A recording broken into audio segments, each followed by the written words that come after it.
Hello नमस्कार दोस्तों, स्वागत है आप सभी का आपके अपने YouTube channel foundation coaching classes में। तो फ्रेंड्स, आज हम लोग पढ़ने वाले हैं हिस्ट्री का नेक्स्ट लेक्चर, जिसमें मैं आप लोगों को दिल्ली सल्तनत के बारे में बताऊंगा। सल्तनत काल, इसमें कौन कौन से राजवंश हुए हैं और मुस्लिमों का आक्रमण जो था, ये सब इन सब चीज़ों के बारे में डिस्कस करेंगे। तो फ्रेंड्स, ये वीडियो जो है यूपी ट्रिपल एस सी पेट और वीडियो और कई भी सारे एग्ज़ाम्स के लिए इम्पोर्टेंट रहेगी। और ये हिस्ट्री का लेक्चर नंबर 9 है। तो चलिए फ्रेंड्स, कंटिन्यू करते हैं। और अगर आपको वीडियो मेरी ये पसंद आती है तो लाइक करना मत भूलिएगा। Let's start this video. तो सबसे पहले हम लोग आज देखेंगे अरबों का आक्रमण जो था, उसी से सल्तनत काल की शुरुआत होती है। तो भारत पर जो अरबों का प्रथम आक्रमण था वो कब हुआ था? तो भारत पर अरबों का प्रथम आक्रमण जो था वो 712 ईस्वी में हुआ था। और ये आक्रमण जो था ये मोहम्मद बिन कासिम ने किया था। मोहम्मद बिन कासिम जो था ये पहला मुस्लिम शासक था जिसने भारत पर आक्रमण किया था। और इसका सन आप लोग ध्यान दे लीजिए, 712 ईस्वी है। फिर बात करते हैं उसके बाद मोहम्मद बिन कासिम के बाद महमूद गजनवी ने भी भारत पे आक्रमण किया था। और इसका पहला आक्रमण जो था वो 1000 ईस्वी में था। और इसके पिता का नाम जो था महमूद गजनवी के सुबुक्तगीन पिता का नाम था। और महमूद गजनवी जो था ये भारत पर इसने 17 बार आक्रमण किया है टोटल। और सोमनाथ मंदिर पे इसने आक्रमण किया था, वो 1025 ईस्वी में किया था। और इसका जो अंतिम आक्रमण था वो 1027 ईस्वी में था। अलबरूनी जो था, अलबरूनी ये आपने पढ़ा होगा कि इसकी एक किताब है वो बहुत फेमस है, अलबरूनी किताब उल हिंद। इसी के साथ भारत आया था और हिंदू ग्रंथों को पढ़ने वाला प्रथम मुस्लिम था। ये हिंदू ग्रंथों को पढ़ने वाला प्रथम मुस्लिम अगर आपसे पूछा जाए तो वो अलबरूनी था। तो फ्रेंड्स, ये जो वीडियो है इसमें मैं आप लोगों को मेन पॉइंट से डिस्कस कर रहा हूँ और यूपी पेट में इससे बाहर जाने की कोई उम्मीद नहीं है। तो फ्रेंड्स, इस वीडियो को आप लोग ध्यान से देखिएगा। और इसका जो PDF है वो मैं आप लोगों को टेलीग्राम पर प्रोवाइड करा दूंगा।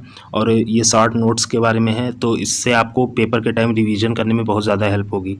तो चलिए आगे देखते हैं। मोहम्मद गौरी, उसके बाद जो है महमूद गजनवी के बाद मोहम्मद गौरी का आक्रमण हुआ। और मोहम्मद गौरी का पहला आक्रमण जो था वो 1175 ईस्वी में हुआ था। ये मुल्तान पर इसने आक्रमण किया था। मुल्तान जो था उस समय हिंदुस्तान का हिस्सा था, ये तो बाद में बंटवारा हुआ। तो मोहम्मद गौरी का जो दूसरा आक्रमण था वो 1178 ईस्वी में हुआ।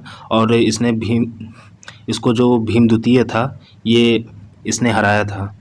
फिर उसके बाद देखते हैं तराइन का प्रथम युद्ध। ये आप लोगों से बहुत पूछे जाते हैं, तराइन के युद्ध के बारे में पूछा जाता है। तो तराइन का जो प्रथम युद्ध था वो 1191 ईस्वी में हुआ था और मोहम्मद गौरी और पृथ्वीराज चौहान के बीच में हुआ था, जिसमें पृथ्वीराज चौहान जीत गए थे। और उसके बाद तराइन का द्वितीय युद्ध 1192 ईस्वी में हुआ। इसमें मोहम्मद गौरी जीत गया था और पृथ्वीराज चौहान को बंदी बना लिया गया था। फिर उसके बाद चंदावर का युद्ध जो था 1194 में मोहम्मद गौरी और जयचंद के बीच हुआ था, जिसमें जयचंद हार गया था। फिर उसके बाद बात करते हैं सल्तनत काल की। तो सल्तनत काल का समय काल आप लोग जरूर देख लीजिएगा, ये आप लोगों से पूछा जाता है। तो सल्तनत काल का जो समय था वो 1206 ईस्वी से 1526 ईस्वी था।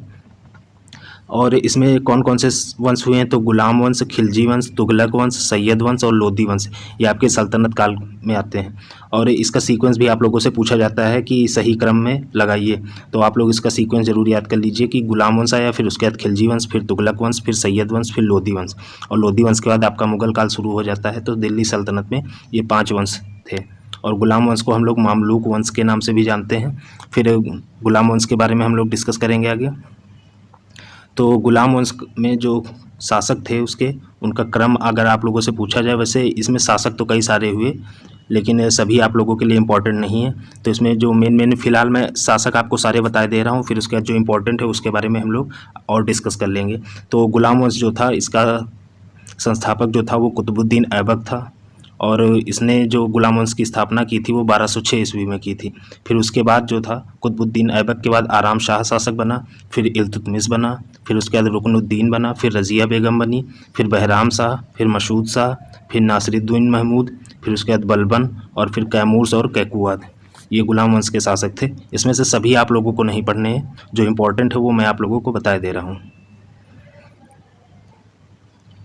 तो सबसे पहले हम लोग पढ़ेंगे कुतुबुद्दीन ऐबक के बारे में। तो कुतुबुद्दीन ऐबक जो था इसका शासनकाल 1206 से 1210 ईस्वी था। और इसने अपनी राजधानी लाहौर को बनाई थी और इसकी उपाधियाँ जो थी इसने अपने धारण की थी, उसमें लाख बख्श, पील बख्श, ये सब इसकी उपाधियाँ थी। और फिर स्थापत्य के बारे में बात करें अगर, तो स्थापत्य में इसने कुतुब मीनार का निर्माण कराया और कुव्वत अल इस्लाम मस्जिद, 2.5 दिन का झोपड़ा जो कि अजमेर में है, ये स्थापत्य के इसके उदाहरण हैं। और मृत्यु जो थी ये कुतुबुद्दीन ऐबक की 1210 ईस्वी में हुई थी, चौगान खेलते समय। चौगान ये उस टाइम जो था ये पोलो को बोला जाता है, पोलो जो गेम होता है उसी को चौगान बोलते हैं। और इसका जो मकबरा है वो लाहौर में बना हुआ है। फिर आगे बात करते हैं इल्तुतमिश की। तो इल्तुतमिश का जो शासनकाल था वो 1211 ईस्वी से 1236 ईस्वी था। और इल्तुतमिश जो था ये इल्बरी तुर्क था, ये पहले बदायूं का इक़्तेदार था। ये गुलाम वंश जो ये कुतुबुद्दीन ऐबक हैं इसका गुलाम था। ये इल्बरी तुर्क था, ये पहले बदायूं का इक़्तेदार था और इसने अपनी राजधानी जो थी वो दिल्ली बनाई।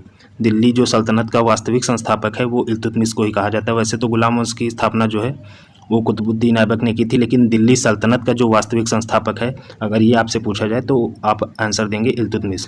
फिर उसके बाद देखते हैं तुर्कान ए चहलगामी की स्थापना की इसने। तुर्कान ए चहलगामी जो था ये 40 सरदारों की एक टुकड़ी होती थी, इसी को तुर्कान ए चहलगामी बोला जाता था। और जो फिर चंगेज खां जो है ये मंगोल शासक था, इसी के समय में भारत आया था।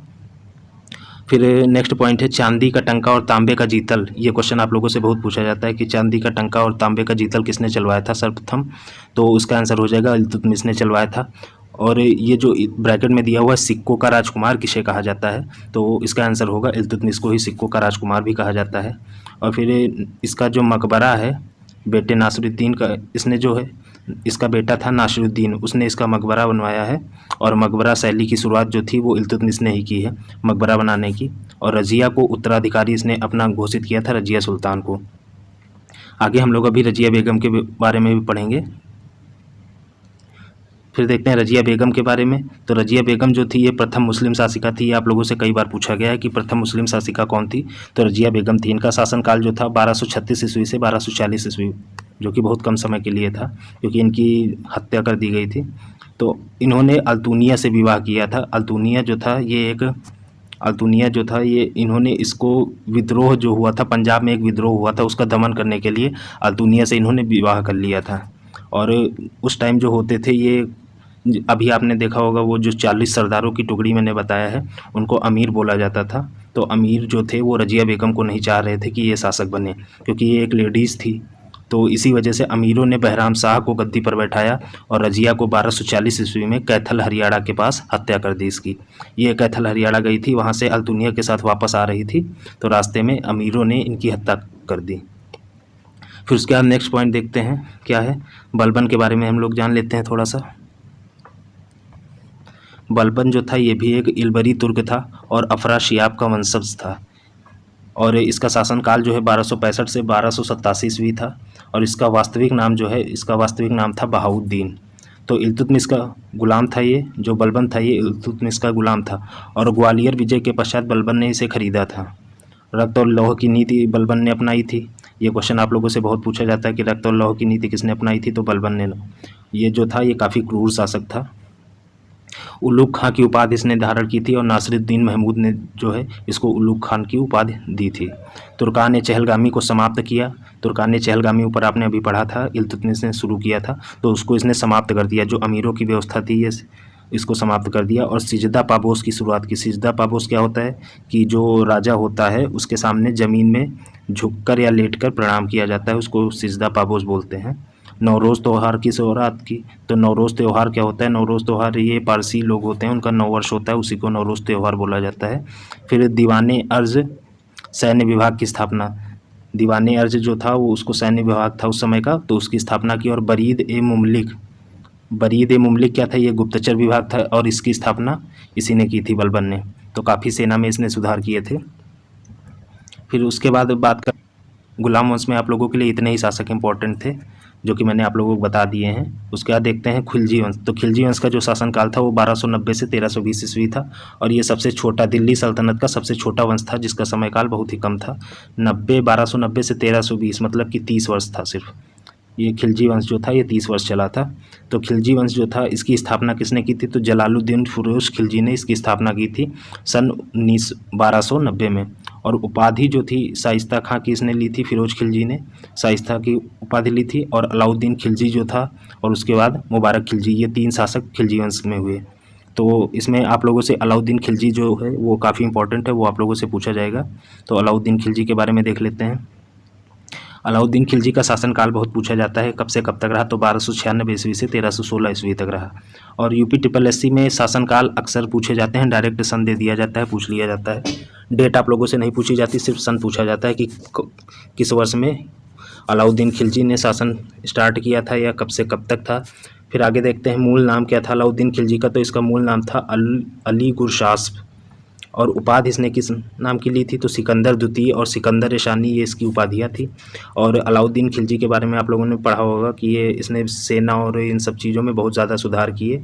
तो स्थायी सेना की शुरुआत जो थी वो अलाउद्दीन खिलजी ने की थी, नगद वेतन की शुरुआत। स्थायी सेना जो थी वो नगद वेतन के आधार पर रखी थी इसने, अभी तक इससे पहले नगद वेतन वाला सिस्टम नहीं था।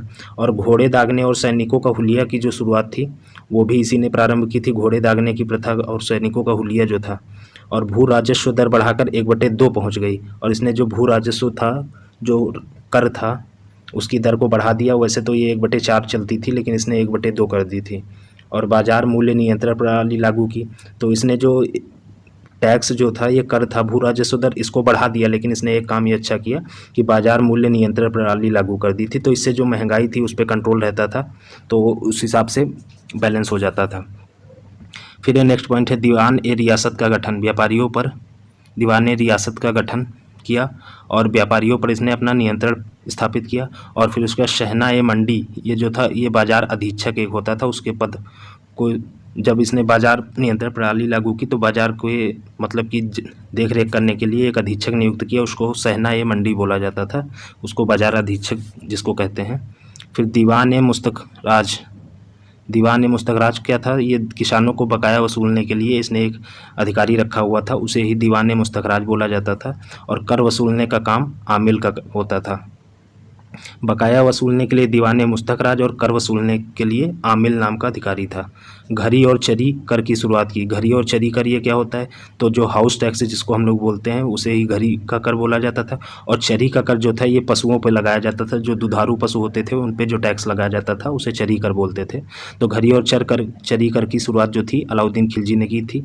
और अमीरों की भूमि लेकर उसे खालसा भूमि में बदलना, ये काम इसने बहुत अच्छा किया था कि अमीरों की भूमि लेकर उसे खालसा की भूमि में बदलना।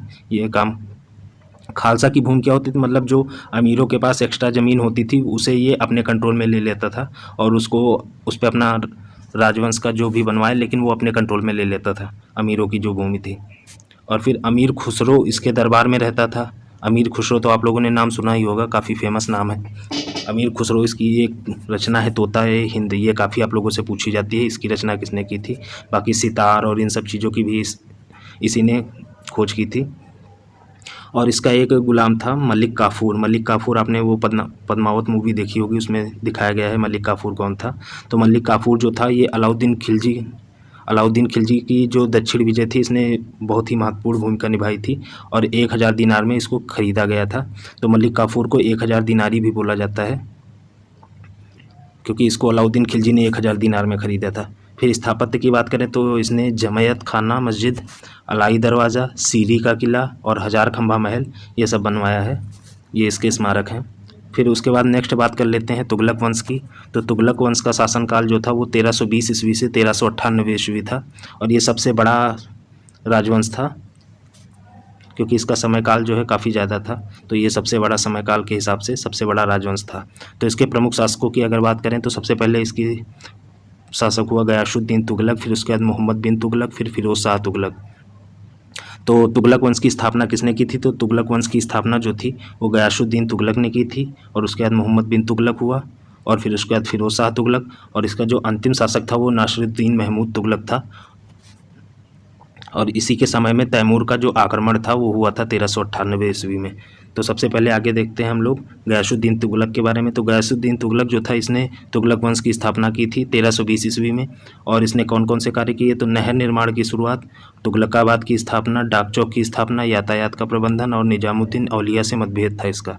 तो निजामुद्दीन औलिया जो थे वो एक सूफी संत थे, इनसे जो गयासुद्दीन तुगलक का था ये बहुत मतभेद रखते थे इससे। एक बार इन्होंने उनको जो निजामुद्दीन औलिया थे उनको इनवाइट किया था तो उन्होंने आने से मना कर दिया था तो इन्होंने, जो गयासुद्दीन तुगलक थे, इन्होंने निजामुद्दीन औलिया को तुरंत आदेश दे दिया कि आपको इस शहर से हटाया जाता है या आपको इस शहर से जाना होगा छोड़ के। इसी बात को लेकर इन दोनों लोगों के बीच में काफ़ी मतभेद रहता था। फिर देखते हैं नेक्स्ट शासक कौन था। तो मोहम्मद बिन तुगलक जो था ये काफ़ी धार्मिक और पढ़ा लिखा शासक था और विद्वान भी था। सबसे ज़्यादा विद्वान दिल्ली सल्तनत का ये शासक था। और इसके बचपन का नाम जो था, इसके बचपन का नाम जौना खां था और उपाधियों में इसने अमीर उल मोमिनीन की उपाधि ली थी। फिर इसके कार्य देख लेते हैं। तो इसने कार्य तो काफ़ी अच्छे किए, लेकिन और कई अच्छी योजनाएं भी की, लेकिन ये सभी योजनाएं इसकी असफल रहीं। सबसे असफल शासक इसी को बोला जाता है। इसने क्या किया, दोआब में कर वृद्धि की, राजधानी परिवर्तन किया, जो वो भी विफल रहा। दिल्ली से दौलताबाद इसने राजधानी को परिवर्तित किया था। और सांकेतिक मुद्रा का प्रचलन किया, ये भी काम इसका जो था, ये मुद्रा का प्रचलन ये भी विफल हो गया। इससे जो क्या था, इससे नकली मुद्राएं और ये सब महंगाई रेट जो था ये सब बढ़ने लगा था। खुरासान और कराची अभियान की शुरुआत की थी।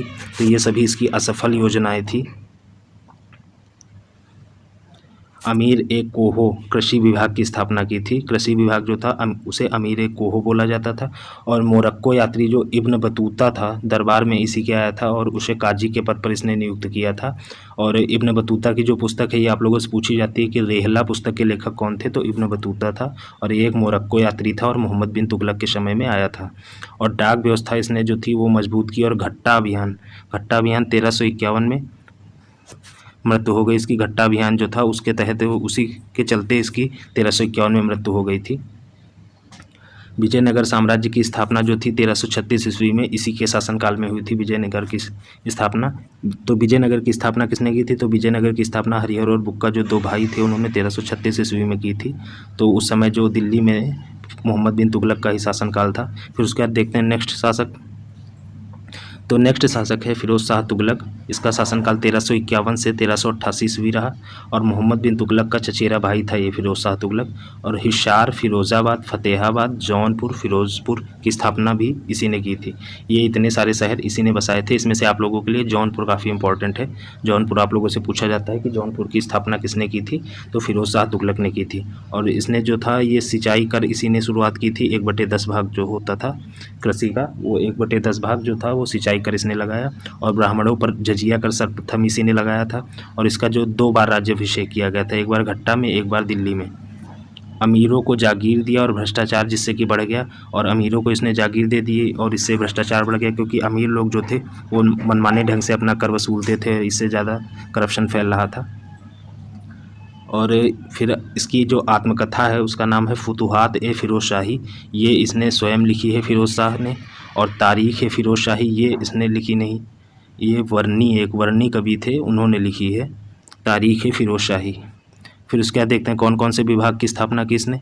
तो दारुल शफ़ा जो कि चिकित्सालय होता था, और दीवान खैरात दान विभाग होता था, दीवान इस्तिहाक पेंशन विभाग होता था, और दीवान बंदगान दासों का रहने का स्थान होता था।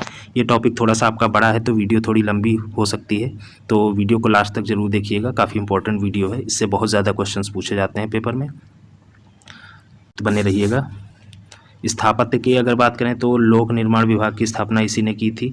और खिड़की मस्जिद, बेगमपुरी मस्जिद, कुतुब मीनार की मरम्मत, अशोक के टोपरा और मेरठ अभिलेख को फिरोज शाह कोटला मैदान में स्थापित किया था। अशोक के जो शिलालेख थे टोपरा और मेरठ में स्थापित थे, उसको इसी ने कोटला मैदान में, फिरोज शाह कोटला मैदान में वहाँ से उखाड़ कर यहाँ पर स्थापित करवाया था। और लोक निर्माण विभाग जिसे हम लोग आजकल PWD बोलते हैं, उसकी स्थापना भी इसी ने कराई थी। फिर उसके बाद बात करते हैं सैयद वंश की। अगला वंश जो है सैयद वंश है। सैयद वंश का जो शासनकाल था वो 1414 ईस्वी से 1451 ईस्वी था। और इसकी स्थापना खिजर खां ने की थी। खिजर खां जो था ये तैमूरलंग जो था उसने इसको भारत में शासक के रूप में नियुक्त किया था। और रैयत आला की उपाधि इसने धारण की थी। उसके बाद शासक हुआ मुबारक शाह, फिर मोहम्मद शाह, फिर उसके बाद लास्ट शासक हुआ अलाउद्दीन आलम शाह। तो सैयद वंश आप लोगों के सिलेबस में है, लेकिन इतना ज़्यादा इंपॉर्टेंट नहीं है। बस आप लोग इसकी स्थापना जान लीजिए कब हुई थी और किसने की थी, और शासक पढ़ लीजिए, इतना आप लोगों के लिए इनफ है। उसके बाद लोधी वंश की बात करते हैं। तो लोधी वंश जो है इसका शासनकाल 1451 से 1526 ईस्वी था। और ये दिल्ली सल्तनत का अंतिम वंश था। तो लोधी वंश में आपके कौन कौन से शासक हुए, तो लोधी वंश में बहलोल लोधी, सिकंदर लोधी और इब्राहिम लोधी। इब्राहिम लोधी जो था ये लोधी वंश का अंतिम शासक था। और बहलोल लोधी जो थे इन्होंने लोधी वंश की स्थापना की थी। तो बहलोल लोदी का समयकाल जो था 1451 से 1489 ईस्वी था। 38 साल इसने शासन किया था। और उपाधि कौन कौन सी थी, तो उपाधि मकसद ए अली की उपाधि इसने ली थी और इसने बहलोली सिक्के चलवाए थे। आप लोगों से पूछा जा सकता है कि बहलोली सिक्के किसने चलवाए थे, तो बहलोली सिक्के बहलोल लोदी ने चलवाए थे। फिर नेक्स्ट शासक है सिकंदर लोदी। सिकंदर लोदी के बारे में, ये काफ़ी प्रतापी शासक था लोदी वंश का। तो सिकंदर लोदी जो था, आगरा की स्थापना सिकंदर लोदी ने ही की थी 1504 ईस्वी में। ये काफ़ी इंपॉर्टेंट है, आप लोग देख लीजिएगा। आगरा की स्थापना कब और किसने की थी, आप लोगों से पूछा जा सकता है। और 1506 ईस्वी में इसने आगरा को अपनी राजधानी बनाई थी और गज ए सिकंदरी प्रारंभ किया। ये गज ए सिकंदरी जो था, ये माप का एक पैमाना था, उसी को बोला जाता था। और मुहर्रम ताजिया को बंद कराया। तो मुहर्रम और ताजिया को भी इसने बंद कराया था। मुहर्रम जो होता था, मुस्लिमों का जो पर्व होता है मुहर्रम, उसको इसने बंद करा दिया था। और गुलरुखी उपनाम से कविताएं लिखता था। इब्राहिम लोदी जो था, ये लोदी वंश का लास्ट शासक था, अंतिम शासक। और इसका शासनकाल जो था वो 1517 से 1526 ईस्वी था। और इब्राहिम लोदी के बाद आपने सुना होगा पानीपत का जो प्रथम युद्ध हुआ था 1526 ईस्वी में बाबर और इब्राहिम लोदी के बीच में। तो उसमें इब्राहिम लोदी को हराकर बाबर ने मुगल वंश की स्थापना की थी और दिल्ली सल्तनत का ये आखिरी वंश था। तो दिल्ली सल्तनत जो था, ये लोदी वंश का अंतिम शासक था। दिल्ली सल्तनत व लोदी वंश का, दोनों का ये अंतिम शासक था। और पानीपत का प्रथम युद्ध 1526 में बाबर से हार गया। और घटोली का युद्ध 1517-18 में हुआ था, राणा सांगा से हारा था। और पानीपत के युद्ध में हारने के साथ बाबर ने मुगल वंश की स्थापना की। ये घटोली का युद्ध आप लोग देख लीजिएगा, ये थोड़ा इंपॉर्टेंट है और नया भी है, बहुत से लोगों ने सुना भी नहीं होगा। घटोली का युद्ध जो था, ये इब्राहिम लोदी और राणा सांगा के बीच हुआ था 1517 से 18 के बीच में।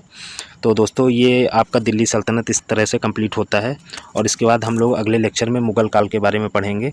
और हिस्ट्री में मेरे हिसाब से ज़्यादा सिलेबस तो आपका बचा नहीं। इसके बाद हम लोग हिंदी आप लोगों की चल ही रही है, हिंदी में भी मैं आगे नेक्स्ट लेक्चर अपलोड करने वाला ही हूँ।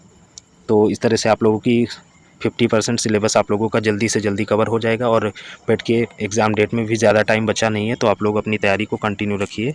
और इसकी PDF आप लोगों को टेलीग्राम से मिल जाएगी। तो चलिए फ्रेंड्स, मिलते हैं नेक्स्ट वीडियो में। तब तक के लिए थैंक्स फॉर वॉचिंग।